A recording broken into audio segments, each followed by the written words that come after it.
Okay तो जिस verb को पास्ट में बदलने के लिए, सेकंड फॉर्म में बदलने के लिए डी या ईडी ऐड करते हैं, वो वर्ब वीक वर्ब कहलाता है। ओके एग्जाम्पल जैसे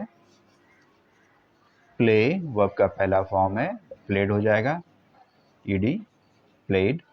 वैसे ही दूसरा वर्ड है वांट, पास्ट फॉर्म वांटेड हो जाएगा। तीसरा वर्ड है हेट, इसको पास्ट में बदलेंगे, ओनली डी ऐड होगा तो हेटेड।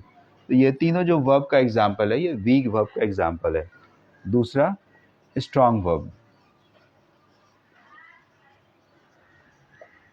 स्ट्रॉन्ग वर्ब को जब पास्ट में बदलते हैं तो कोई भी रूल अप्लाई नहीं होता है, no rule is applied to change into past tense, या फिर वर्ब के सेकंड रूप में बदलने के लिए कोई भी नियम लागू इसमें नहीं होता है। जैसे एग्जाम्पल देखते हैं, गो इसका पास्ट फॉर्म होता है वेंट, सी इसका पास्ट फॉर्म होगा सव, और ऐसे बहुत सारे वर्ब्स हैं। तो इस ख्याल से वर्ब को, इस तरीके से वर्ब को दो ग्रुप में बांटा गया है, वीक वर्ब और स्ट्रॉन्ग वर्ब। रिमेंबर, तो यहाँ पे आपने तीन कैटेगरी वर्ब की देखी है। पहली कैटेगरी वर्ब के प्रयोग के हिसाब से, यानी उसके माने के हिसाब से, जो कन्वे करता है होना, रखना या करना, इस हिसाब से उसको दो कैटेगरी में बांटा गया है। पहला है प्रिंसिपल वर्ब यानी मेन वर्ब, और दूसरा है ऑक्सिलियरीज वर्ब। उसके बाद जो उसकी दूसरी कैटेगरी थी, वो मैंने जो लिखा है आपको, वो था ऑब्जेक्ट के प्रयोग के हिसाब से, जिसके दो ग्रुप हैं, पहला है ट्रांजिटिव और दूसरा है इनट्रांजिटिव। और जो तीसरी कैटेगरी लिखाई गई वो ये है कि वर्ब को सेकंड फॉर्म यानी पास्ट टेंस में बदलने के हिसाब से भी इसकी दो ग्रुप हैं, पहला है वीक वर्ब और दूसरा strong verb. So remember all these things, आगे चलकर ये आपको और भी काम देने वाला है। अब आज का जो कंसर्न है वो है ऑक्सिलियरी वर्ब। मैं आता हूँ सेकंड काइंड पर, जो सबसे पहले लिखाया था प्रिंसिपल एंड देन ऑक्सिलियरीज। तो ऑक्सिलियरी वर्ब पर आते हैं कि ऑक्सिलियरी वर्ब क्या होते हैं, देखते हैं उसको।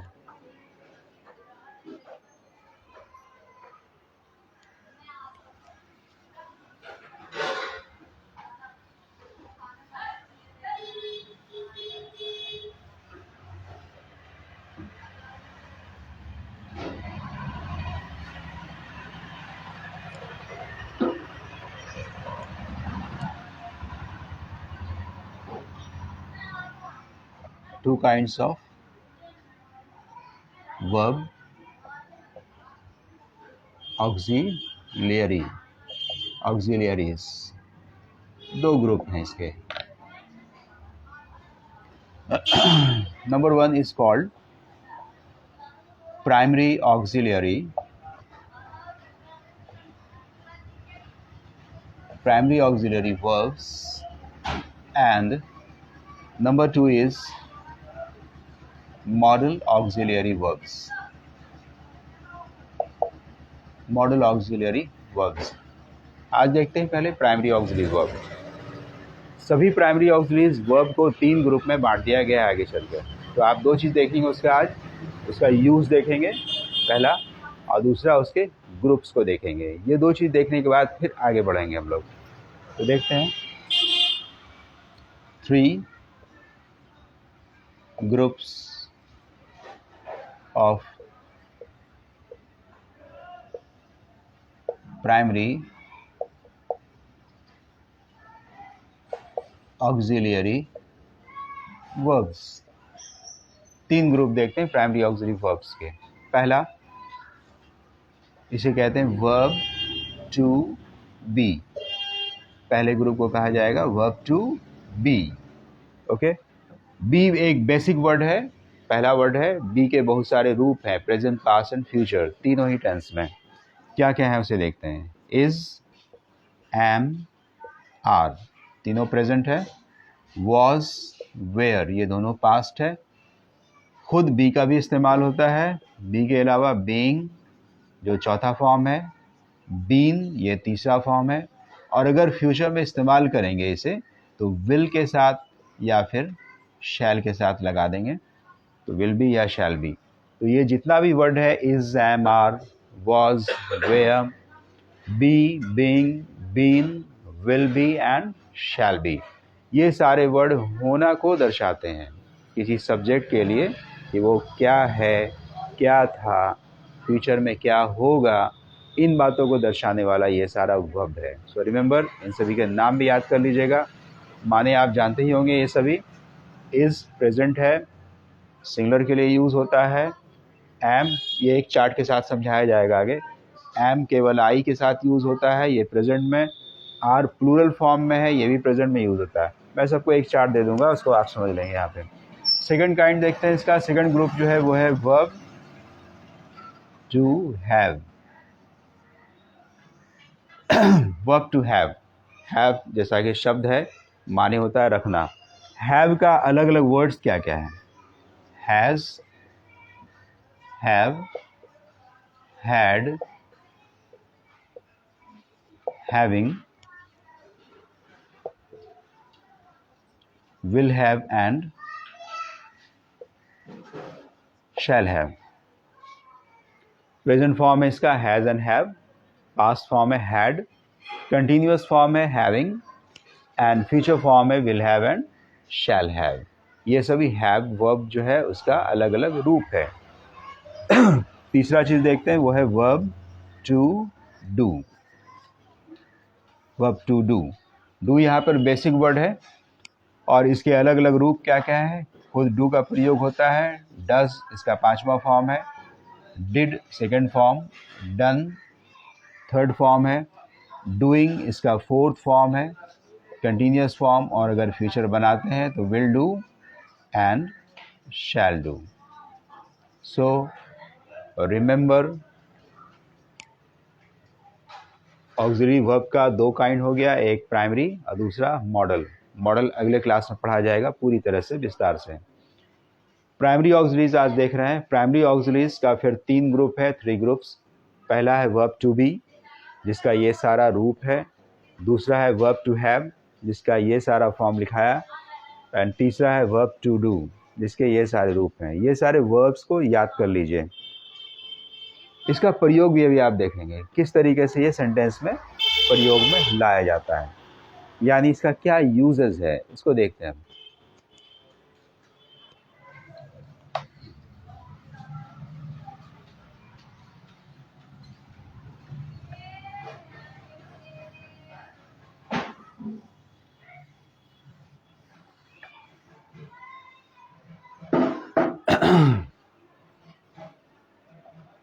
Uses of primary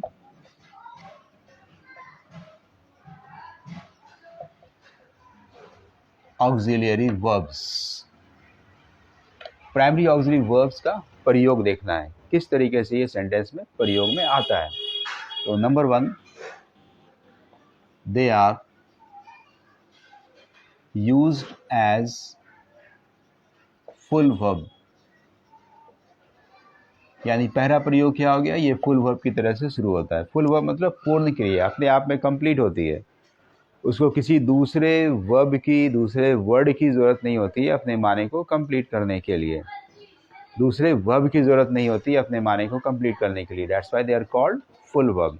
इसको इस संदर्भ में देखें, मेन वर्ब, हेल्पिंग वर्ब, इस संदर्भ में देखेंगे। हालांकि ये प्राइमरी ऑक्सिलरीज हेल्पिंग वर्ब की ही कैटेगरी है, लेकिन इसका प्रयोग फुल वर्ब की तरह से भी होता है। तो इसका जो दूसरा प्रयोग है वो क्या है, they are used as helping verb.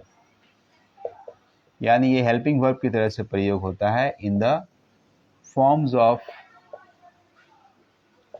Tense. यानी जब टेंस बनाते हैं, टेंस का फॉर्म, तो ये सारे जो तीन ग्रुप में वर्ब मैंने लिखाया है, verb to be, verb to have and verb to do, इन तीनों ग्रुप का जो वर्ब है, ये तीनों ग्रुप का वर्ब हेल्पिंग वर्ब की तरह से प्रयोग में हो जाता है टेंस के फॉर्मूला में। ठीक है, टेंस से हटकर जब इसको बनाएंगे होना के लिए और रखना के लिए, तो फिर ये फुल वर्ब की तरह से प्रयोग में आएगा। इसको एग्जाम्पल से समझते हैं। अगर आप कहते हो India is a great country, India is a great country, इस सेंटेंस में जो वर्ड इज है, ठीक है, ये वर्ब है, वर्ब टू बी ग्रुप का है, ये प्राइमरी ऑक्सिलरी वर्ब है, वर्ब टू बी ग्रुप को बिलोंग करता है। इस वर्ड को अगर सेंटेंस से निकाल दिया जाए तो बचता है इंडिया अ ग्रेट कंट्री, जो कोई माने नहीं देगा, केवल एक फ्रेज बच जाएगा। मतलब ये कि यही एक ऐसा शब्द है जो वर्ब के ग्रुप को बिलोंग करता है, जिसको यहाँ पे लिखा गया है और जिसके लिखने से ही माने कंप्लीट हो रहा है। यही एक शब्द के लिखने से, यही एक वर्ब के लिखने से माने कंप्लीट हो रहा है, यानी ये अपने आप में पूर्ण है, कंप्लीट है, इसलिए इसको फुल वर्ब कहा गया यहाँ पर। So remember, India is a great country में ये जो वर्ड है इज़, ये फुल वर्ब है। यू आर माई फ्रेंड, तुम मेरे दोस्त हो। इस सेंटेंस में आर एक अकेला शब्द है जो वर्ब का काम कर रहा है और ये फुल वर्ब का काम कर रहा है, क्योंकि इसे इस सेंटेंस से निकाल दें अगर, तो you my friend, this is not giving any sort of good idea. ये सिर्फ एक फ्रेज की तरह, तुम मेरे दोस्त, लेकिन हो ये नहीं कह रहा है कि तुम मेरे दोस्त हो। सो रिमेंबर, आर का प्रयोग यहाँ पे एक लौता शब्द है आर, जो वर्ब भी है, ये अपने आप में पूर्ण है, फुल है, that's why it's the meaning. एक और एग्जांपल देखते हैं। आई हैव अ बाइक, मेरे पास एक बाइक है। In this sentence have is a full verb, क्योंकि ये कंप्लीट माने दे रहा है, सेंटेंस को कंप्लीट बना रहा है, ये अपने आप में पूर्ण है, इसको किसी दूसरे वर्ब की ज़रूरत नहीं पड़ रही है। तो इन तीनों एग्जाम्पल में India is a great country, you are my friend, I have a bike, is, are और हैव ये फुल वर्ब है, पूरा माने दे रहे होते हैं। हेल्पिंग वर्ब का एग्जाम्पल देखिए।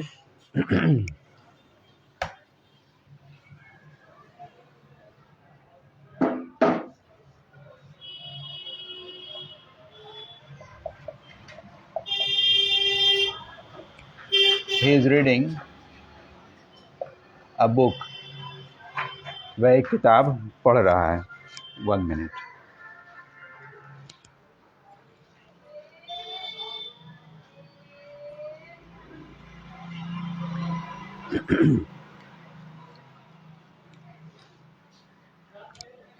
He is reading a book, इस सेंटेंस में is हेल्पिंग वर्ब और रीडिंग मेन वर्ब है। ओके, तो ये मेन वर्ब है, यानी प्रिंसिपल वर्ब भी कहेंगे, और is इसका हेल्पिंग वर्ब है। ये कंटिन्यूस टेंस है जहाँ पे मेन वर्ब के साथ ऑक्सिलरी वर्ब को लगाना होता है, और वो ऑक्सिलरी वर्ब हेल्पिंग वर्ब का काम करता है मेन वर्ब के साथ जुड़कर। इससे आप कहेंगे I have eaten an apple, मैं एक सेब खा चुका हूँ। तो इस सेंटेंस में हैव और इटन, यहाँ पे इटन मेन वर्ब है एंड हैव इसके लिए हेल्पिंग वर्ब का काम कर रहा है। ओके, तो इस तरीके से यहाँ पर आपने एग्जाम्पल देख लिया हेल्पिंग वर्ब का और मेन वर्ब का। अब आगे मैं आपको एक चार्ट देने जा रहा हूँ, जिस चार्ट से आप देखेंगे कि किस वर्ब के साथ, किस सब्जेक्ट के साथ कौन सा प्राइमरी ऑक्सिलरीज वर्ब प्रयोग में आता है। इसे देखते हैं। सेंटेंस में वर्ब का प्रयोग दो आधार पर किया जाता है। एक, according to time of action, यानी काम के समय, समय के अनुसार, अकॉर्डिंग टू टाइम, समय के अनुसार, और दूसरा according to number and person of subject. इस चीज़ को समझ लेते हैं, ये बड़ा ही इंपॉर्टेंट चीज़ है। ये सारे आइडियाज़ अगर आप अपने माइंड में रखेंगे तो इंग्लिश बोलना आपके लिए आसान होगा और सेंटेंस करेक्ट बनेगा।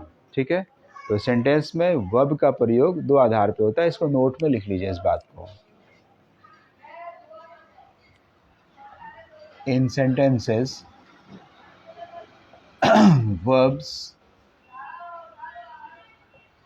are used on two basis या two grounds, दो आधार पे होता है। नंबर 1,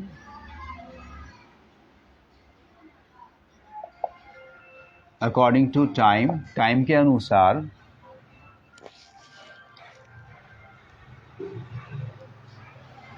हाँ बकार, हाँ बोलो ना।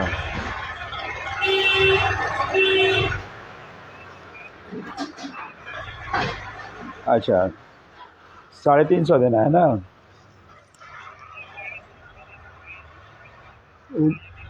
अच्छा ठीक है, कोई बात नहीं। तो वो क्या सर्वर से भेंट हो गई ना?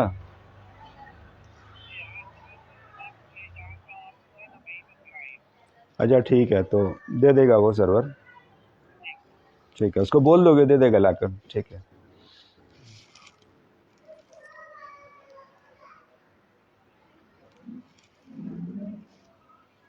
तो अकॉर्डिंग टू टाइम, टाइम के अनुसार वर्ब का प्रयोग करते हैं सेंटेंस के अंदर, मतलब present past form and future, present past and future. जिस समय की बात करेंगे वर्ब का फॉर्म वही होगा। प्रेजेंट की बात करेंगे is, am, are, has, have और डू, डज। पास्ट की बात करेंगे तो उसी का पास्ट फॉर्म वॉज, वेयर होता है, हैज, हैव का हैड होता है, डिड होता है डू का। फ्यूचर की फॉर्म बात करेंगे तो विल, शैल लगा करके उसी वर्ब का प्रयोग किया जाएगा। मेन वर्ब में भी अगर आते हैं तो प्रेजेंट फॉर्म, पास्ट फॉर्म और फ्यूचर फॉर्म।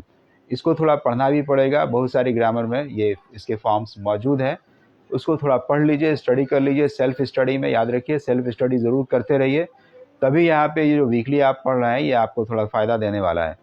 वरना हफ्ते में एक दिन इसे सुनेंगे बैठकर तो ये आपको बहुत ज़्यादा मुफीद नहीं देने वाला, बहुत ज़्यादा फ़ायदा नहीं देने वाला है। तो सेल्फ स्टडी हर दिन करते रहिए। तो टाइम के अनुसार वर्ब का प्रयोग किया जाता है। और दूसरा, according to number and person of subjects. Subjects के नंबर और पर्सन के अनुसार भी इसका प्रयोग किया जाता है। यानी जैसा सब नंबर का मतलब सिंगुलर या प्लूरल, यानी अगर सब एक नियम है जिसको सिंटैक्स के अंतर्गत पढ़ा जाता है, सब्जेक्ट वर्ब एग्रीमेंट के अंदर पढ़ा जाता है कि अगर सब्जेक्ट सिंगुलर होता है तो वर्ब भी सिंगुलर होता है, और अगर सब्जेक्ट प्लूरल होता है तो वर्ब भी प्लूरल होता है। ये एक कॉमन सा नियम है। इसी नियम को देखते हैं इस वर्ब के अंतर्गत भी, इस चैप्टर के अंतर्गत। ओके, तो इसको सेटिस्फाई करने के लिए एक चार्ट में देने जा रहा हूँ। अच्छा, जितने भी सब्जेक्ट्स होते हैं उन सारे सब्जेक्ट्स को 3 पर्सन में बांटा गया है, first, second and third person. तो इस चीज़ को एक चार्ट से देखा जाए।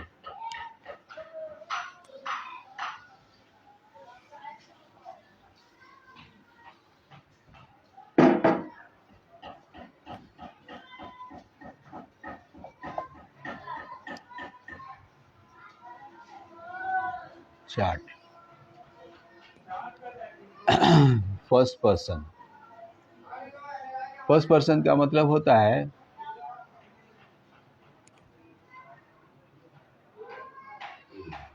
स्पीकर, जिसे कहते हैं हम लोग स्पीकर, जो बोल रहा होता है। ये दो ही होता है, आई एंड वी, जिसमें आई सिंगुलर है और वी प्लूरल है। दूसरा है सेकंड पर्सन, इसका मतलब होता है पर्सन स्पोकन टू। एक ही होता है यू, यू दोनों ही है, सिंगुलर भी है और प्लूरल भी है। और फिर थर्ड पर्सन तीसरा है। थर्ड पर्सन का मतलब होता है पर्सन स्पोकन अबाउट, यानी जिस पर्सन के बारे में हम लोग बात करते हैं। He, she, it and one name, ये सभी सिंगुलर के ग्रुप में आता है। इसके अलावा they and more than one name, एक से ज़्यादा जो नाम होते हैं वो सभी प्लूरल की कैटेगरी में आते हैं। तो इस तरीके से पर्सन, सारे सब्जेक्ट्स को 3 पर्सन में बांटा गया, first, second and third. First person speaker है, बोलने वाला, I and we, I singular we plural. Second person you, जो सिंगुलर एंड प्लूरल दोनों है। Third person he, she, it and एक नाम सिंगुलर है, दे और एक से ज़्यादा नाम प्लूरल है। अब जितना वर्ब है उसको यहाँ पे सेटिस्फाई कर देते हैं। I am, we are, you are, third person के लिए is and third person singular के लिए इज एंड प्लूरल के लिए आर। पास्ट फॉर्म में आई के साथ वॉज, वी के साथ वेयर, यू के साथ भी वेयर। थर्ड पर्सन सिंगुलर के साथ वॉज एंड प्लूरल के साथ वेयर का प्रयोग होता है। वर्ब टू हैव के ग्रुप से अगर देखते हैं तो I have, we have, you के साथ भी हैव आएगा एंड थर्ड पर्सन सिंगुलर के साथ हैज़ आएगा एंड प्लूरल के साथ हैव आएगा। जहाँ तक इसके पास्ट फॉर्म का सवाल है वो है हैड। हैड का कोई नंबर नहीं है, ये सभी के साथ एक जैसा यूज़ होगा। वर्ब टू डू के ग्रुप से आएंगे I do, we do, you do, third person singular के साथ डज एंड प्लूरल के साथ डू। इसका जो पास्ट फॉर्म अगर प्रयोग करते हैं डिड तो इसका भी नंबर नहीं है, ये सभी जगह पे सभी सब्जेक्ट के साथ एक जैसा यूज़ होगा। इसके अलावा फर्स्ट पर्सन के साथ शैल का प्रयोग होता है, हालांकि ये शैल और विल मॉडल ऑक्सिलरी वर्ब के ग्रुप में आता है, इसको यहाँ पे देख सकते हैं। ओके, सो रिमेंबर ये 3 पर्सन में बांटा गया है सारे सब्जेक्ट्स को।